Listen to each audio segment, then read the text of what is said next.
고린도전서 강의 9째 시간 하도록 하겠습니다. 우리가 지난 시간에 고린도전서 이제 5장을 살펴봤습니다. 5장에서는 특별히 음행 문제에 대해서 사도 바울이 고린도 교회 성도들을 이제 질타하는 이와 같은 이제 내용이 나와 있고, 또 특별히 판단해야 하는 그와 같은 문제, 우리가 이제 신앙생활을 할 때 어떤 일들을 판단해야 되는가, 또 어떤 사람을 판단하지 말아야 되는가, 이와 같은 그 판단해야 될 때가 있고 판단하지 말아야 될 때가 있는데, 이런 것들에 대해서 어떻게 이제 해야 되는가 이제 이야기를 하면서 제가 좋은 그리스도인이 되기 위해서는 가능한 한 거의 모든 문제에서 판단을 해야 된다, 이렇게 이제 말씀을 드렸습니다. 일반 교회에서는 판단하지 말라고 이야기하는데, 판단하지 않으면 그러면 좋은 성도가 될 수 없다, 이렇게 이제 말씀을 드렸습니다. 오늘 역시 판단하는 문제가 이제 또 나오고 있습니다. 그래서 1절부터 11절에는 판단하는 그런 문제가 다시 한번 나오고, 그 다음에 12절부터 이제 20절에는 사도 바울이 고린도전서 5장에 나와 있는 그 심각하게 음행을 저지른 그 사람, 그 죄가 너무 질이 나쁘기 때문에 또다시 음행에 대해서 이야기하는 이와 같은 구조로 지금 고린도전서 이 6장이 이제 기록이 되었습니다. 한마디로 고린도 교회가 간증을 잃고 있었어요. 간증을. 그래서 외부인들도, 심지어 밖에 있는 사람들도 고린도 교회 사람들의 그 음행의 문제, 그 다음에 법정 고소 문제를 이제 다 알고 있었습니다. 그래서 여기 가서 보니까 1절에 너희 중에 누가 다른 사람과 문제가 있을 때 감히 불의한 자들 앞에서 고소하고 성도들 앞에서 하지 아니하느냐, 지금 이야기하면서 지금 바울이 염두에 두고 있는 것은 유대인들도 회당이라고 하는 그런 그 시스템이 있습니다. 그래서 유대인들 사이에 어떤 문제가 발생하면 외부로 이제 그걸 가지고 나가지 않고 이 회당 안에서 그 문제를 해결하려고 이제 노력을 했거든요. 근데 지금 고린도 교회 의 성도들이 교회 안에서 이 성도들 간에 이제 발생한 어떤 그런 그 문제를 세상 법정으로 가지고 가서 서로 고소하는 그와 같은 일을 보고, 그리고 바울이 이와 같은 형태의 지금 말을 지금 하고 있는 겁니다. 그러면서 2절에 성도들이 세상을 판단할 것을 너희가 알지 못하느냐, 세상도 너희에게 판단을 받겠거든 너희가 가장 작은 문제들을 판단하는 것도 감당하지 못하느냐. 그러니까 지금 성도들 사이에 생긴 문제가 엄청나게 큰 문제가 아니라는 거죠. 지금 여기 앞뒤 문맥으로 봐서는 성도들 간에 어떠한 조그만 다툼이 있든지 하여튼 어떤 그러한 문제지, 이게 법정에까지 나가갖고 소송을 할 만한 그런 문제가 아닌데도 불구하고 교회 안에서 판단해 줄 수 있는 그와 같은 능력을 가진 사람이 없고, 또 하나는 설사 있다 하더라도 그 판단해 주는 그 말에 순종하려고 하는 그와 같은 마음이 없기 때문에 지금 바울이 이와 같은 이야기를 지금 하고 있는 겁니다. 그래서 바울이 성도들의 그 위치에 대해서 지금 여기서 이야기를 해주고 있어요. 그러니까 다시 말해 성도들이 나중에는 세상을 판단한다. 세상을 판단할 뿐만 아니라 3절 가서 보면 우리가 천사들을 판단할 것을 너희가 알지 못하느냐, 하물며 이 세상 삶에 속한 일들은 얼마나 더 많이 판단하겠느냐, 지금 그렇게 이제 이야기하고 있습니다. 자, 그래서 천사들도 판단한다고 하는 말이 이게 대단히 그 의미가 깊은 말입니다. 그래서 하나님께서 사람과 온 우주 만물을 이제 창조하시기 전에 천사를 포함해서 영적인 그런 존재를 만드셨어요. 그래서 천사는 기본적으로 영입니다. 영, 스피릿이에요. 그래서 육체를 가질 수가 없는 거예요. 하나님이 원하실 때에만 사람의 몸을 입고 이렇게 나타날 수 있지, 원래 하나님처럼 영으로 존재하는 그와 같은 이 엄청난 파워를 가진 그런 존재가 이제 천사인데, 사실 이 천사 하나가 우리가 이제 열왕기 상하 이런 그 기사를 가서 보시면 이 아시리아의 이제 왕이 쳐들어와서 이스라엘 이제 괴롭게 할 때 그때 이제 천사가 나가서 그 아시리아 사람들 죽이는, 한 번에 10만 명 이상을 죽이는 그와 같은 일이 이제 그 안에 기록이 돼 있거든요. 그러니까 천사의 능력이라고 하는 게 우리 사람하고는 비교가 안 될 정도로 굉장히 능력이 많은 그와 같은 존재가 이제 천사입니다. 근데 지금 바울이 뭐라고 얘기하느냐 하면, 우리 성도들이 나중에 천사들도 판단한다, 천사들도 재판한다는 거예요. 지금 판단이라고 썼지만 사실은 재판한다, 지금 그렇게 지금 이야기하고 있는 겁니다. 어떻게 이런 일들이 가능하냐? 베드로후서 1장에 있는 말씀 잠깐 보겠습니다. 하나님께서 우리에게 어떤 그 신비로운 그런 일을 우리를 위해서 이제 준비를 하셨습니다. 베드로후서 1장 가서 보시면 3절에 우리를 부르사 영광과 덕에 이르게 하신 분을 아는 것을 통해 그분의 신성한 권능이 생명과 하나님의 성품에 속한 모든 것을 우리에게 주셨도다. 그것들로 말미암아 지극히 크고 보배로운 약속들이 우리에게 주어졌나니 이것은 너희가 이 약속들을 힘입어 정력으로 인해 세상에 있게 된 썩을 것을 피하여 하나님의 본성에 참여하는 자가 되게 하려 함이니라. 이렇게 이제 기록이 되어 있습니다. 그러니까 지금 저와 여러분이 사실 이렇게 깨닫지 못하고 우리가 지금 유한한 이와 같은 그 3차원의 세상에 살기 때문에 실질적으로 우리라고 하는 사람들이 예수님을 통해서 다시 태어나게 될 때 나중에 정말 어떠한 존재가 될지 그것 자체를 우리가 인식을 못한다는 거예요. 인식할 수가 없어요. 지금 이 3차원의 이 세상에서는. 그러니까 마귀가 사람을 타락시켜서 그래서 사람이 이제 죄를 짓도록 만들어 놓았는데 하나님이 이거를 뒤집어 놓는데 어느 정도까지 뒤집어 놓으냐 하면 천사들까지도 다스리고 재판할 수 있는 그런 정도의 사람으로 나중에 하나님이 우리를 만들어 주신다는 거예요. 가서 보시면 여기 보면 Divine Nature, 하나님의 본성에 참여하는 자로 만들어 주신다는 거예요. 그러니까 저와 여러분이 지금 구원받은 이후에도 많은 죄를 짓고 죄 가운데 살고 고통도 당하고 아픔도 당하고 심지어 죽음까지도 맛봐야 하는 이와 같은 그 악한 상황에 저와 여러분이 지금 놓여 있습니다. 그럼에도 불구하고 하나님 편에서 봤을 때 저와 여러분의 그 상태 아니면 지위 아니면 그 신분은 심지어 나중에 천사들까지도 판단하는, 왜 그러느냐 하면 하나님께서 하나님의 형상으로 저와 여러분을 지었어요. 천사는 그렇게 짓지 않았습니다. 천사는 다시 말해 하나님의 도덕적 성품과 하나님의 권능과 영광과 위엄까지도 그대로 가지고 있는 그와 같은 존재로 저와 여러분을 지었다는 겁니다. 그러니까 사실 우리가 인식을 못해서 그렇지 예수님을 믿고 그리스도인이 돼서 하나님의 아들, 딸들이 된다고 하는 그거의 그 의미가 대단히 이렇게 심오한 그런 의미를 가지고 있다.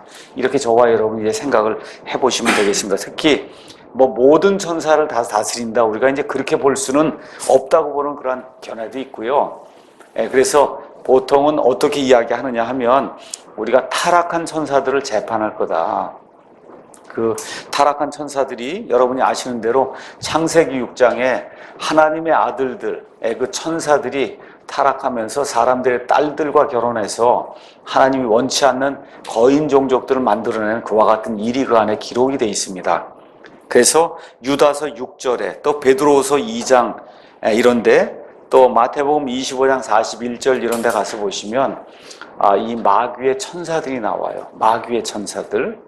그래서 이 요한계시록 12장하고 그 다음에 이 천사들에 대한 내용을 전체적으로 이렇게 종합정리를 해보면 하나님께서 만드신 이러한 영적인 존재들, 특히 이 천사들의 3분의 1이 루시퍼라고 하는 이 덮는 그룹과 함께 하나님을 대적하고 그리고 지금 악한 일들을 행하고 있다고 성경이 지금 이야기하고 있습니다. 그래서 이와 같이 하나님의 뜻을 저버리고 타락한 그런 천사들, 최소한 그런 천사들을 우리 구원받은 성도들이 나중에 재판할 수 있는, 재판한다고 하는 건 능력이 더 많고 권위가 더 크고 권세가 있으니까 재판하는 거 아닙니까? 그렇죠? 아니면 우리도 이제 재판관이 있잖아요.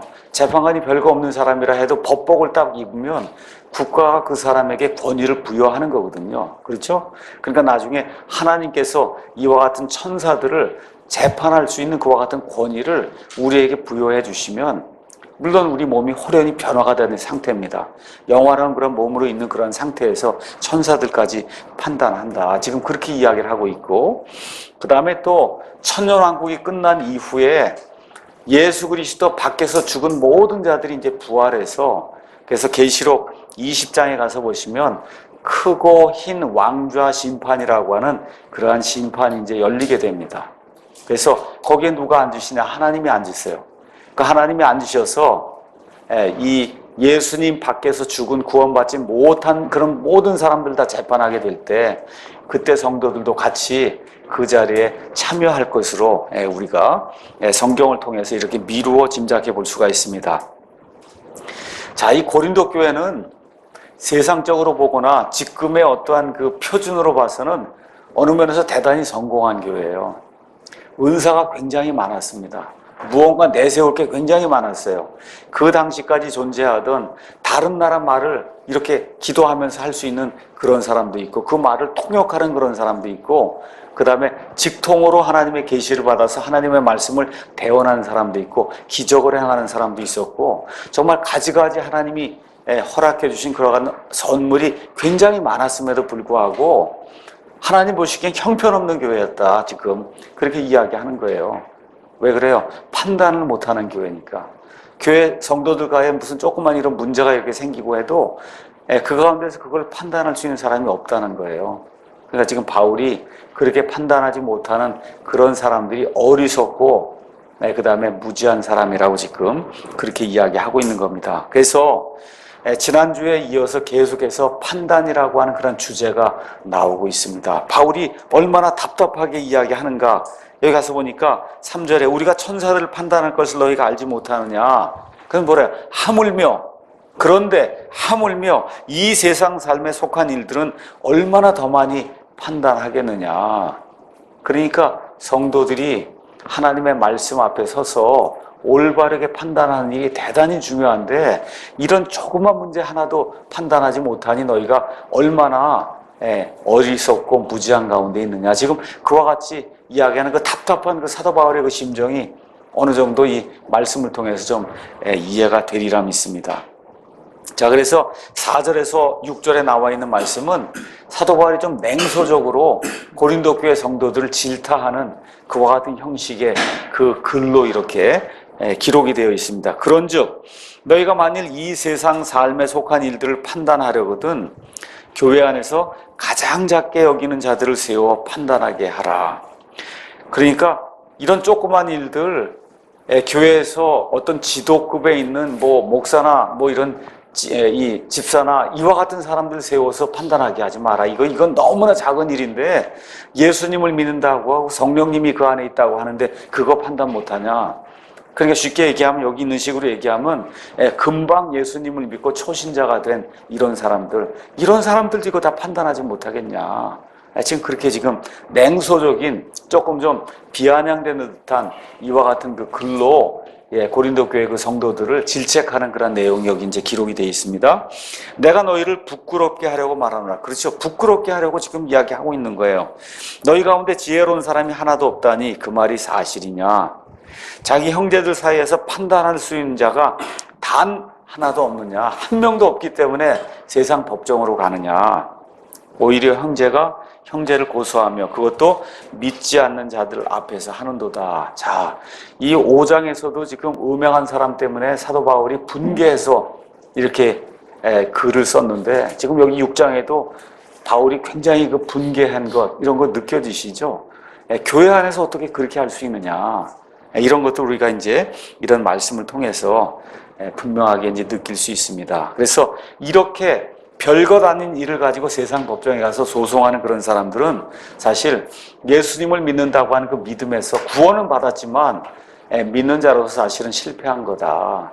그 이야기하면서 뭐라고 이야기하느냐 하면 7절에 그러므로 이제 너희 가운데 전적으로 허물이 있나니 이는 너희가 서로를 고소하기 때문이라. 어찌하여 너희가 차라리 부당한 일을 당하지 아니하느냐. 어찌하여 차라리 빼앗기지 아니하느냐. 우리 예수님께서 뭐라고 말씀하셨냐면 마태복음 5장 잠깐 보겠습니다. 마태복음 5장 9절에서 42절 거기 가서 보니까 예수님께서 하신 말씀입니다. 그들이 말한 바 눈은 눈으로 이는 이로 갚으라 한 것을 너희가 들었으나 나는 너희에게 이르노니 너희는 악에게 맞서지 말라. 누구든지 내 오른뺨을 치거든 그에게 다른 뺨도 돌려대며 또 어떤 사람이 너를 법에 고소하여 내 덧옷을 빼앗으려 하거든 내 겉옷까지도 가지게 하고 또 누구든지 너로 하여금 억지로 오리를 가게 하거든 그와 함께 십리를 가며 내게 구하는 자에게 주고 내게 빌리고자 하는 자를 너는 물리치지 말라. 우리 예수님께서 직접 말씀해 주신 내용이거든요. 여기 지금 보세요. 이게 지금 큰일이 아니잖아요. 뭐 덧옷 달라 뭐 겉옷 달라 그렇죠? 예, 이게 큰일이 아니거든요. 이런 일들 예수님께서 차라리 당하는 게 낫지 않느냐. 그렇죠? 그렇게 이야기했는지 고린도 교회 성도들이 이런 일들을 서로 미루고 하면서 서로 고소까지 하는 이와 같은 지경에 이제 이르게 된 거죠. 8절. 아니라 너희가 부당한 일을 행하고 속여 빼앗되 그것도 너희 형제들에게 그리하는도다. 그러니까 여기 가서 보니까 속여서 빼앗는 일을 한 거예요.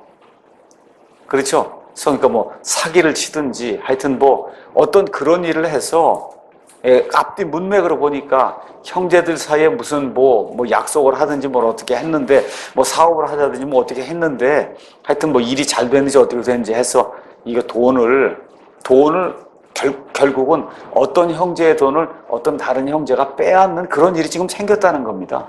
그렇죠? 예. 이런 일들을 교회에서 판단해 주지 못하느냐. 지금 바울이 지금 그렇게 이야기하고 있는 겁니다. 자, 이런 문제가 나오니까 우리가 좀 이렇게 뭐라 그럴까 좀 고려해봐야 될 만한 그런 그 문제가 있어요. 자, 교회에서 얼마 전에 보니까 어떤 교회 목사가 5천억을 횡령했다는 거예요. 우리나라의 교회입니다.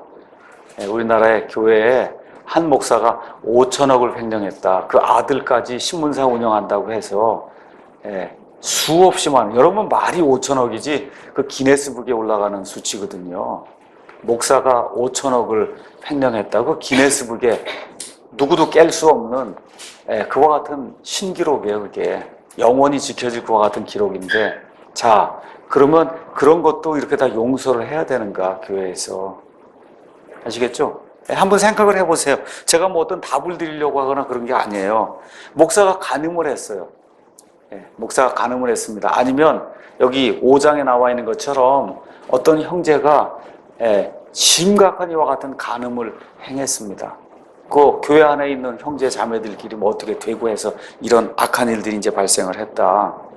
또 교회가 헌금을 한 그와 같은 이 예배당을 목사가 자기 이름으로 건물을 등기 다 내고 그래서 건물을 자기 소유로 해서 아들, 딸들에게 나눠준 이와 같은 사례 한국에 굉장히 많습니다. 굉장히 많아요. 자, 이런 것도 있고 또 세습을 하는데 누가 봐도 너무 부당한 그와 같은 세습을 했다. 이해가 지금 안 되는 그런 일들.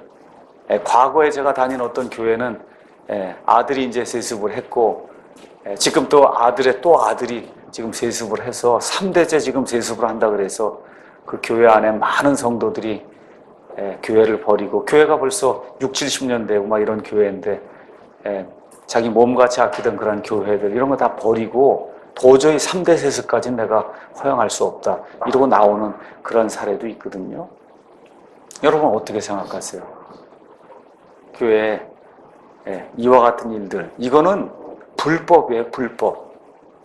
이거는 이미 세상 법정에서도 징역 가야 될 그런 그와 같은 사안이에요. 이거는 형제들끼리 뭐 이렇게 해결해야 될 그런 내용이 아니다.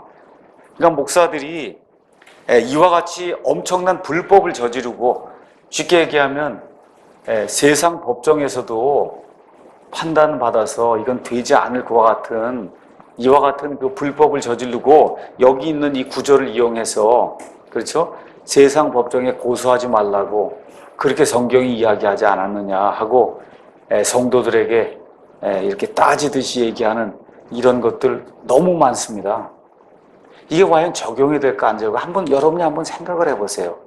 한번 교인들이 이렇게 성도들이 다 힘을 합쳐서 50억이고 100억이고 건물을 다 해놨더니 목사가 다 착복을 했다. 되게 그런 문제는 목사예요, 목사. 딴 게 아니라 교회 누구 뭐 집사님이 하겠어요? 뭐 누가 하겠어요? 그런 일을. 네. 그래서 이런 것들 그런 거 하고 나서는 뻔뻔스럽게 여기 있는 것처럼 세상 법정에 가지 말라고 그러지 않았느냐고 목사가 이야기하는 것 자체가 그거는 천부당 만부당한 일이다. 있을 수 없는 일이에요. 그런 일들이. 일단은 저는 그렇게 판단합니다. 여러분은 어떻게 판단하실지 모르겠지만 그런 경우는 마땅히 법의 심판을 받아야 된다.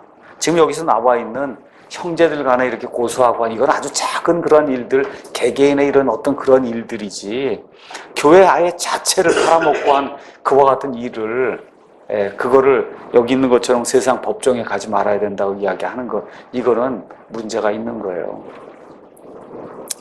자, 9절, 10절 가서 보니까 또 중요한 말씀이 이제 이 안에 이제 나옵니다. 불의한 자가 하나님의 왕국을 상속받지 못할 줄을 너희가 알지 못하느냐. 속지 말라. 음행하는 자나 우상 숭배자나 간음하는 자나 여성화된 남자나 남자와 더불어 자신을 욕되게 하는 남자나 도둑질하는 자나 탐욕을 부리는 자나 술 취하는 자나 욕하는 자나 착취하는 자들은 하나님의 왕국을 상속받지 못하리라. 너희 중에 이 같은 자들이 더러 있었으나 너희가 우리 하나님의 영을 통해 주 예수님의 이름으로 씻기고 거룩히 구별되어 의롭게 되었느니라. 여기 가서 보니까 두 종류의 사람이 나와요. 하나는 불의한 자, 9절에 불의한 자, 그 다음에 11절에 고린도 교회 성도들은 뭐라 그래요? 의롭게 된 자라는 거예요. 의인이라는 거예요. 의인. 근데 가만히 보세요. 의인 가운데 가서 보니까 5장에 가서 보니까 자기 아버지와 어머니하고 음행을 저지른 사람도 있어요. 맞습니까?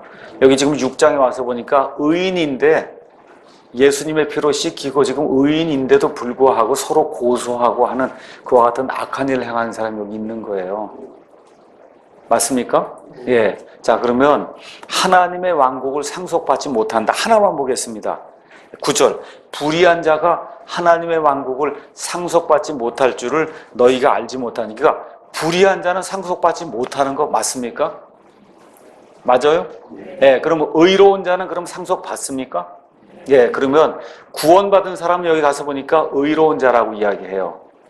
맞죠? 그럼 그 의로운 자는 하나님의 왕국을 상속받지요. 맞죠? 예. 자, 여기 이런 문맥에 이제 이런 글들이 나올 때 잘 판단하셔야 돼요. 이것도 판단해야 되는 거예요. 자, 구원받은 이후에 어떤 사람이 술을 먹었단 말이에요. 술을. 예. 그 먹으면 여기 있는 거 가서 보니까 뭐라고 이렇게 돼 있어요. 술 취하는 자는 하나님의 왕국을 상속받지 못한다. 야, 이거 구원받은 이후에 포도주 한 잔 마셨더니 이제는 하나님의 왕국 상속을 못 받는구나. 이렇게 생각하시면 안 된다는 겁니다. 이렇게 생각하시면 안 돼요. 지금 여기 나와 있는 거는 9절부터 지금 11절까지 전체를 보셔야 돼요. 한 종류는 불의한 자, 불의한 자는 구원받지 못한 자. 지금 고린도 교회에 보내는 그 성도들에게 보내는 그 표현에 따르면 본성에 속한 자들, 이 본성에 속한 자들 하는 일들이 늘 아무 생각 없이 매일같이 그냥 하는 일이 어떤 일이야? 여기 나와 있는 것처럼 음행, 우상 숭배, 그렇죠? 간음, 그 다음에 여성화된 남자. 뭐예요?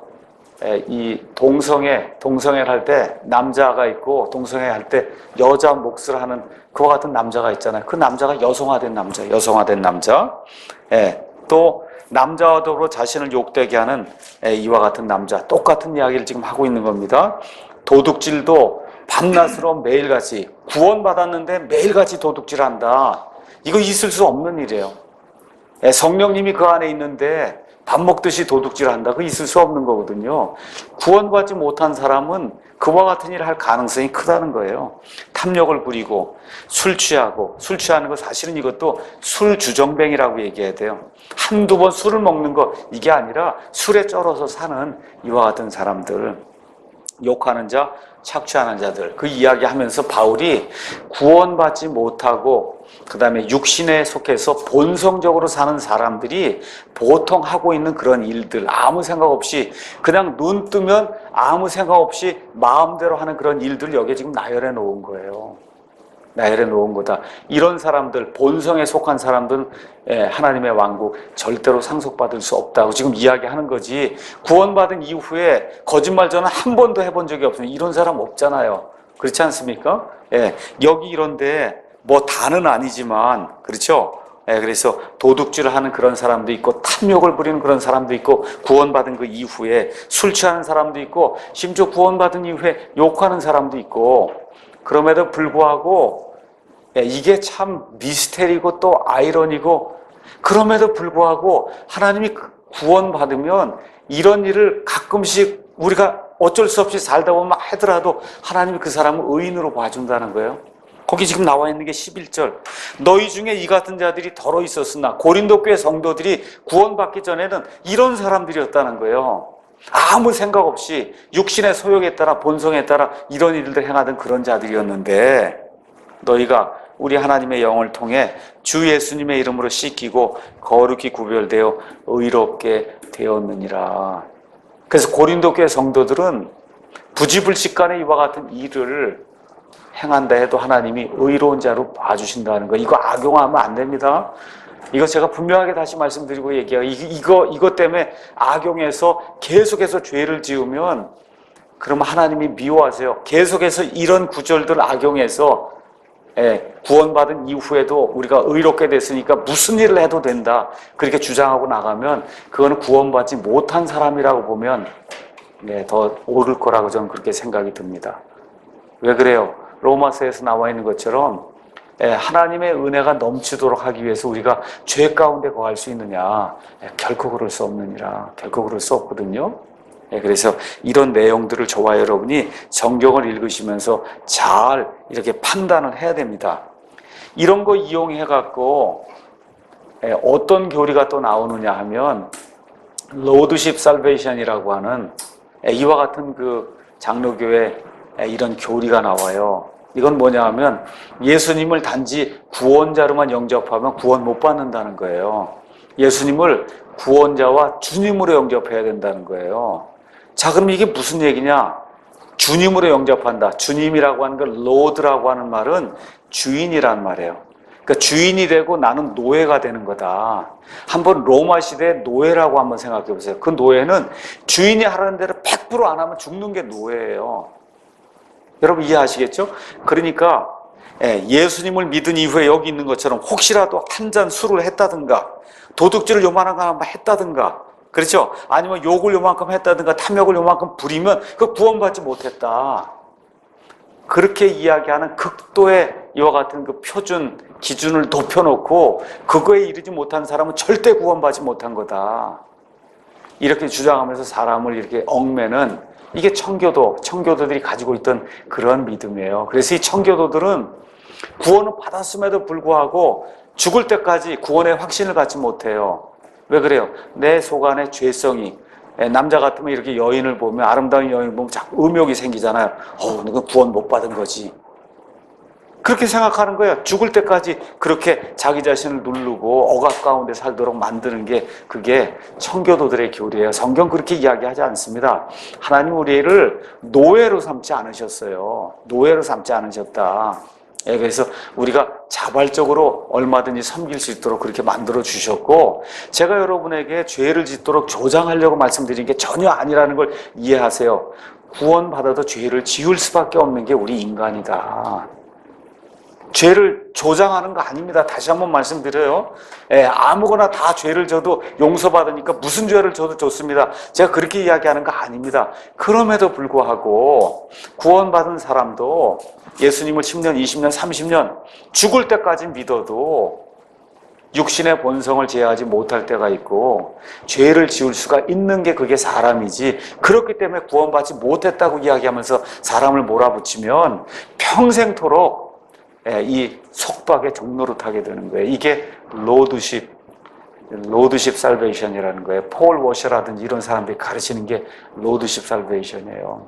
그런 거 성경은 이야기하지 않습니다. 여기 성경 가서 보시면 하나님 앞에 여기 지금 고린도전서 5장에 나와 있는 이런 이 음행을 벌인 이 사람, 하나님의 그 심판을 받고 사탄에게 넘겨줄지라도 구원은 받은 거 아닙니까?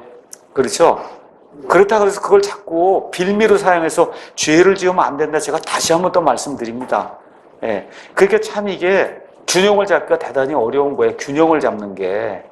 예. 그래서 성경이 이야기하는 것은 구원받은 이후에 사람이 이제 갓 태어나잖아요. 그렇죠? 하나님 앞에 태어나요. 점점 자라는 가운데 죄를 짓는 그 죄의 질의 내용이나 죄의 양이 점점 줄어들어야 된다. 이게 성경이 이야기하는 성화된 그런 삶이에요. 예, 그게 정상적인 그리스도인의 삶인데도 불구하고 그렇게 하지 못하는 그런 그리스도인도 있는 게 사실이다. 이것도 우리가 인정을 해야지. 예, 구원받으면 날이 가면 갈수록 해서 아주 퍼펙트하게 구원받은 그 순간부터 완벽하게 주님을 주인으로 모시고 나는 노예입니다 해서 성경에 나와 있는 대로 하나님이 원하신 걸 100% 하는 그런 사람은 있을 수 없는 거거든요. 예. 그래서 이런 것들을 저와 여러분이 기억을 하면서 극단적인 그와 같은 그 예는 우리가 선택을 하면 안 된다. 균형을 잘 이렇게 유지를 하시면서 하나님의 말씀에 따라 우리 자신을 내어놓고 복종시키는 이와 같은 일들 이제 해야 됩니다. 자, 한번 가서 보도록 하겠습니다.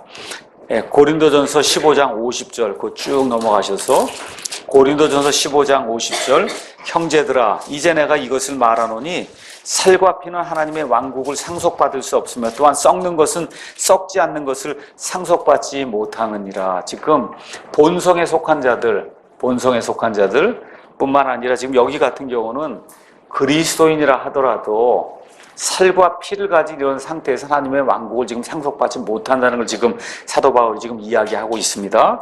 자, 그러니까 하나님의 왕국은 상속으로 받는 거예요. 이 상속이 되려면 아들이어야만 상속이 되는 거예요. 아들. 유산을 주는데 그건 자식이라야만 되는 거예요. 자식. 지금은 이제 세상이 많이 좋아지고 그래서 우리 딸들도 이제 상속을 주지만 옛날 이 로마 시대 특히 이제 유대 시대 이런 때에는 아들이 상속을 받는 겁니다. 아들이. 자, 그래서 하나님의 왕국을 상속받으려면 하나님의 아들, 딸이 돼야 된다는 거예요. 자, 넘어가서 한번 또 보도록 하겠습니다. 갈라디아서 5장 19절.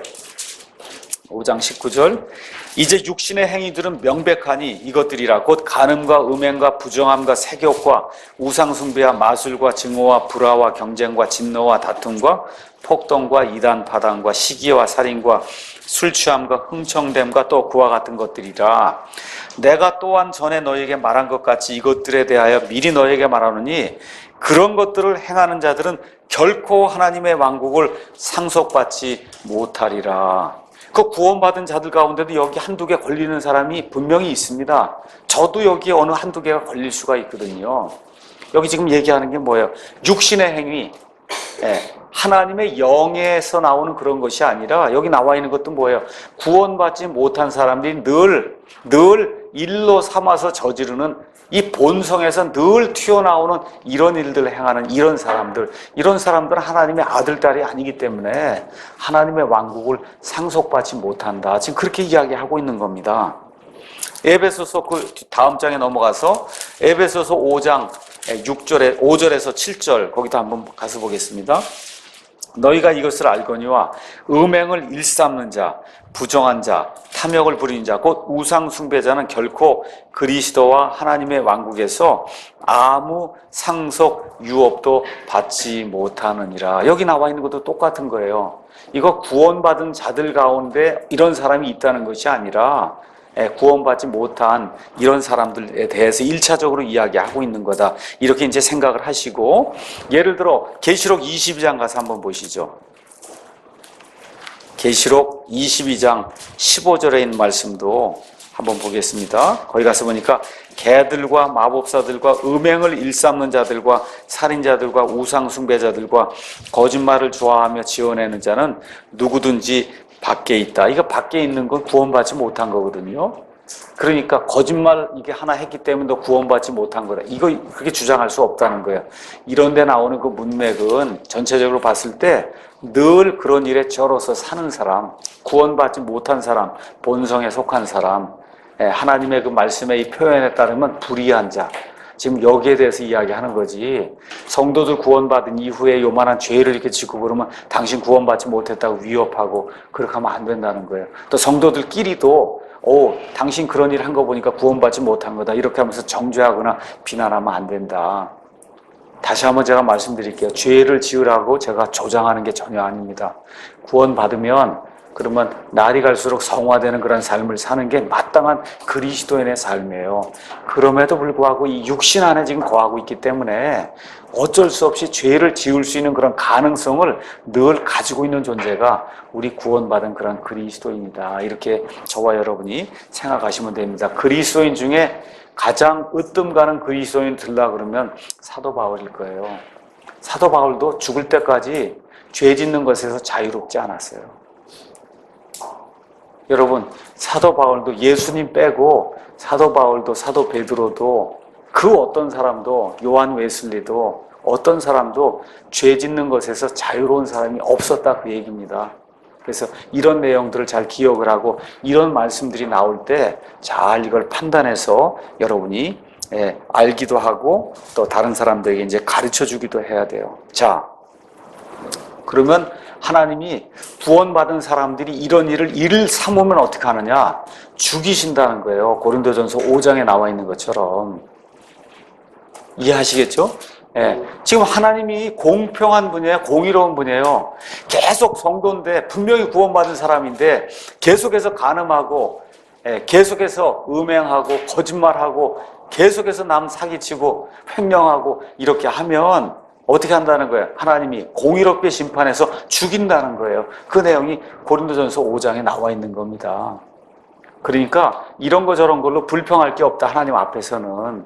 믿지 않는 자들은 늘 그런 일 밥 먹듯이 하기 때문에 그 구원받지 못한 자들의 그런 행위로 그게 나타나는 거고, 구원받은 자들이 그런 일을 밥 먹듯이 한다. 그럼 하나님의 징계가 임해서 심한 경우에는 하나님께서 심지어 죽이기까지 하신다. 고린도 교회는 많이 죽었잖아요. 고린도전서 11장 가서 보시면 주의 만찬에서 그 빵과 예수님의 몸을 상징하는 빵과 예수님의 피를 상징하는 포도즙을 무시하고 멸시하다가 많은 사람들이 병에 걸리기라도 죽기도 하고 심지어 죽기도 하지 않았습니까? 그렇죠? 이런 일들이 있고 여기 고린도전서 5장에 나와 있는 이 남자도 사탄에게 내어주잖아요. 그렇죠? 몸을 죽이도록 이런 일이 생기는 거기 때문에 그런 것들을 잘 이렇게 컴바인을 해서 성경에 이렇게 균형 있게 저와 여러분이 이제 해석을 해야 됩니다. 자, 그래서 과거에는 이 고린도 교회 성도들도 그런 사람들이었다는 거예요. 그런 사람들. 이런 내용이 베드로전서 4장에 잘 기록이 되어 있습니다. 베드로전서 4장 잠깐 보겠습니다. 베드로전서 4장에 베드로가 놀라운 고백을 하고 있습니다. 베드로전서 4장 3절 보겠습니다. 우리가 색욕과 정욕과 과음과 활락과 연애와 가증한 우상 숭배 속에서 걸어 이방인들이 하고자 하는 바를 행한 것이 우리 삶에 지나간 때로 우리에게 조카도다. 그러니까 우리라고 얘기하잖아요. 우리는 누구도 포함하는 거예요. 베드로도 포함하고 있는 거예요. 베드로도 과거에는 업으로 지내면서 술도 많이 마시고 지금 여기 얘기대로 하면 그렇게 하던 사람이에요. 과음과 연애와 그렇죠. 심지어 과거에 하나님 섬긴다고 하니 또 쫓아다니는 게 우상 숭배한 거다. 본인이 그렇게 지금 고백하고 있잖아요. 그렇죠. 그래서 이런 것들 보면 이 세상에서 구원받은 그런 모든 사람들의 과거가 다 이런 거다. 근데 참 하나님의 은혜는 얼마나 크냐. 우리의 모든 죄를 뛰어넘는 은혜라는 거예요. 그게 큰 거예요. 그러니까 누구만 구원받을 수 있냐? 죄인만 또 구원받을 수 있는 거예요. 나는 죄 짓지 않았다고 하는 사람 절대 구원 못 받습니다. 절대 구원 못 받아요. 죄를 지은 걸 인정하고 하나님 앞에 나오는 사람, 죄를 지은 게 확실한 사람만 구원받는 거예요. 이것도 또 아이러니예요. 그렇잖아요. 그러니까 대개 보면 연세 드시고 이렇게 해서 평생토록 마음이 착하게 선하게 누가 봐도 저 사람 법 없이 살 수 있다. 이런 사람들이 많은 경우 구원을 못 받아요. 왜 그래요? 나는 죄가 없다고 생각하기 때문에. 나는 죄가 없이 깨끗하게 살았다. 저 같은 사람은 아예 그냥 고개 딱 내리고 저는 분명한 죄인이라고 딱 그러고 그러고선 하나님 앞에 회개하고 이제 나가지만, 마음이 좀 착하거나 이렇게 좀 누가 봐도 저 사람 참 착하다 이렇게 보는 사람이 대부분 구원을 거부해요. 내가 무슨 죄가 있냐 이렇게 얘기하는데 구원이 어떻게 이루어지겠습니까? 이해하시겠죠? 이게 그러니까 기독교의 복음이 잘못하면 오해하기가 너무 쉬운 거예요. 밖에 있는 사람들, 니들 다 죄 짓고 가서 예수님한테 기도하고 무슨 뭐 용서받았다 그러고, 그렇게 하다 보니까 극단적으로 뭐 미량 이런 영화가 나오는 거예요. 극단적으로. 그렇죠? 예. 참 이게 아이러니한 겁니다. 근데 아이러니해도 그게 사실이에요. 그게 사실이다. 구원받으려면 죄인만 구원받는 거예요. 죄 지은 사람, 또 성경대로 얘기하면 죄가 많은 곳에 은혜가 넘쳤다 그랬어요. 예. 자, 그래서 이런 것들을 기억하시고 우리의 과거 모습은 좀 어떤 모습이었나 하나님 보시기에 이런 것들 기억하면서 여기 고린도 교회 성도들만 그랬구나 그렇게 생각하지 마시고 여기 사도 바울을 포함해서 모든 사람이 과거에 다 하나님 보시기에 엄청난 죄악을 저지른 그와 같은 죄인들이다. 이런 사실을 인정하는 그런 시간이 되면 좋겠습니다. 그럼에도 불구하고 이 정죄에서 벗어났다. 로마서 1장 8장 1절에서 6절 거기 가서 보니까 그러므로 누구든지 그리스도 예수만에 있는 자들에게는 정죄함이 없다. 왜 그래요? 이 생명의 성령의 법이 죄와 사망의 법에서 나를 해방을 시켰기 때문에, 초자연적인 역사가 일어났기 때문에, 그래서 우리의 과거가 어떻든지 구원받은 이후에 우리가 조그만 그런 죄를 짓는다 해도 하나님이 우리를 의로운 자라고 인정해 주신다고 성경이 이제 이야기하고 있는 겁니다. 자, 여기까지 이제 이야기하고 나서 바울이 12절에서 20절에 다시 한번 고린도전서 5장에 있는 그 사람이 생각이 난 겁니다. 이거 도저히 교회에서 있을 수 없는 그런 일을 행하고 어떻게 뻔뻔스럽게 교회를 나올 수 있느냐 해서 음행의 문제, 우리 몸을 어떻게 써야 되는가, 이 문제를 지금 다루고 있는 겁니다. 모든 것이 내게 적법하나 모든 것이 적절하진 아니하며 모든 것이 나를 위해 적법하나 내가 어떤 것에 권능 아래에도 놓이지 아니하리라. 음식들은 배를 위해 있고 배는 음식들을 위해 있거니와 하나님께서는 그것과 배와 음식들 그것들을 다 멸하시리라. 이제 몸은 음행을 위해 있지 아니하고 주를 위해 있으며 주께서는 몸을 위해 계시느니라. 지금 그렇게 이야기하고 있습니다. 그러면서 한 절만 더 읽겠습니다. 하나님께서 주를 일으키셨고 또한 자신의 권능으로 우리도 일으키시리라. 지금 그렇게 이야기하면서 바울이 어떤 걸 이야기하나, 하나님이 우리를 지으셨을 뿐만 아니라 예수님을 부활시켰듯이 하나님이 궁극적으로 우리 몸을 부활시킬 거다. 그러니까 몸이 대단히 중요하다는 거예요. 몸이 대단히 중요하다는 거예요. 나중에 부활할 때 몸이 없으면 부활이 안 되는 건데, 그러니까 구원은 누구에게만 이루어질 수 있냐? 이 땅에 태어난 그 사람에게만 구원의 기회가 있는 거예요. 그 사람만 몸을 가지고 있는 거 아닙니까? 그렇죠? 뭐 외계인이다 뭐다 뭐 주장하는데 그 소용없어요. 이 땅에 몸을 갖고 있어야 그 몸을 나중에 주님이 일으켜 세우신다. 그러니까 몸이 대단히 중요한 거다. 그렇게 이제 이야기하는 거죠. 고린도 교회 사람들이 뭐라고 주장했느냐? 모든 것이 내게 적법한 거 아니냐? 내가 예수님을 믿었는데 예수님 안에서 이제 자유를 얻었으니, 그리스도인의 자유 얻었으니 마음대로 죄를 지어도 무슨 문제가 있겠느냐? 이렇게 고린도 교회 성도들이 생각을 하고는 지금 하나님이 미워하시는 그런 일들을 지금 행한 거거든요. 근데 성경 가서 보니까 이 몸은 죄를 짓도록 하나님이 우리에게 주신 게 아니다. 그래서 죄에게 내 자신을 내어주면 죄의 종이 된다 그랬어요. 그게 로마서 6장 1절에서 2절. 그렇죠? 그래서 이 사람들이 이제 이야기하는 게, 음식은 배를 위해 존재하듯이 몸은 이 남녀관계, 이런 섹스, 이런 그 성관계를 위해서 존재한다. 그렇기 때문에 음행은 아무 문제가 없다는 거예요. 아무 문제가 없다. 그래서 이 고린도에는 특히 이 신전이 있었는데, 이 신전에 몸을 파는 그런 창녀들이 굉장히 많이 있었어요. 그러니까 구원받은 이후에도 이전에 하듯이 가서 남자들이 가서 거기 가서 음행을 벌이고 그 얘기하면서 배는 음식을 위해 있듯이 이 몸은 그런 일들을 위해서 있는 게 아니냐 하고 이렇게 방종하고 타락한 그와 같은 성도들이 많이 있었다는 겁니다. 그러니까 바울이 뭐라 그래요? 맞는다. 모든 게 내게 적법하다는 거 맞아요. 그리스도 예수님 안에 있으면 맞습니다. 모든 게 다 나를 위해 적법해요. 어떤 의미에서 심지어 여기 있는 것처럼 창녀들과 한 몸이 되는 것도 적법하다는 거예요. 예, 그리스도의 자유라고 이야기하는 겁니다. 그럼에도 불구하고 그렇게 하면 안 된다는 거죠. 왜 그래요? 하나님의 영이 있는데 그렇게 할 수가 있느냐고 지금 바울이 지금 결론을 지금 내리고 있는 겁니다. 그렇게 해서는 안 된다. 어떤 권능 아래에도 놓이면 안 된다. 여기 권능이란 말은 파워예요. 내가 원치 않는데 누군가가 자꾸 파워를 가지고 나를 이끌면 거기에 끌려가는 게 그게 파워거든요. 그래서 술이라든지 담배라든지 마약이라든지 여기 나와 있는 것처럼 창녀들과 한 몸이 되는 이와 같은 이 쾌락을 즐기는 이런 일, 이건 내가 하고 싶지 않은데도 불구하고 많은 경우 그래요. 하고 싶지 않습니다. 그런데 거기 가 있다고 몸이. 그렇죠? 이게 뭐예요? 이게 끌어내니까 이 파워가 있어서 쫙 끌어내니까 어쩔 수 없이 이렇게 담배 피고 있고 그렇게 하고 있는 거야. 원치 않는데. 그렇죠? 그거 뭐라 그래요? 모든 게 적법해도 12절에 내가 어떤 것의 파워 아래에도 놓이지 아니하리라. 우리 그리스도인들이 몸을 그렇게 관리를 해야 된다고 성경이 이야기하고, 많은 경우 하나님의 영께서 우리 안에 들어오시면 우리 몸을 제어할 수 있는 그런 그 파워, 이 세상과 아니면 마귀가 가져다주는 그런 파워보다 더 큰 파워로 하나님의 영께서 우리 몸을 제어해 주시면 술, 담배 끊고 마약도 끊고 동성애하는 것도 끊고 악한 일들 하는 그런 일들, 몸에다 죄를 짓는 거 있잖아요. 이런 일들을 끊는 그런 사례가 우리 주변에도 굉장히 많아요. 저희 아버님도 제가 한 대여섯쯤 됐을 때 이제 구원 받으셨거든요. 술을 엄청나게 많이 드셨다 그래요.